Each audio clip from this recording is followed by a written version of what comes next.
Okay, just first of all, really quick, I am sorry about the audio in this video. I don't know what was wrong with it. I kept changing things and trying it again and unplugging things and plugging things back in, and it just wasn't working, and I want to go to bed. It's 1:11 in the morning.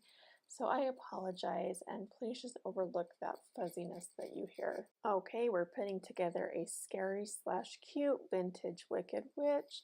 She has a lot of layers, but they're not hard. So we are just building up from her hair, which is orange, and it also acts as like the base layer to the whole witch. So I started with the orange and just started building up from there.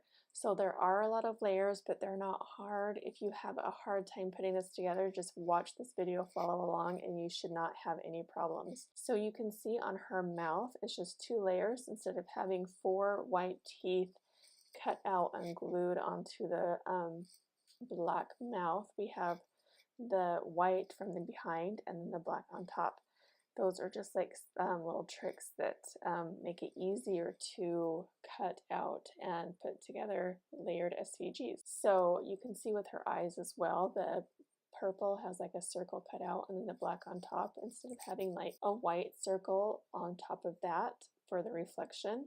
Those are just like little tips and tricks if you are wanting to learn how to design SVGs.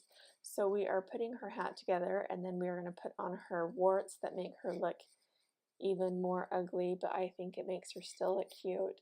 So and then we're going to add the buckle to our hat, and then we're done. So let me know what you guys think. If you like this vintage Wicked Witch, if you think she's cute slash scary, hit the like button if you like her, and I will see you on the next 1 Minute Make. Thanks for watching, and again, I apologize for the awful audio. It will not be this bad next time, I promise.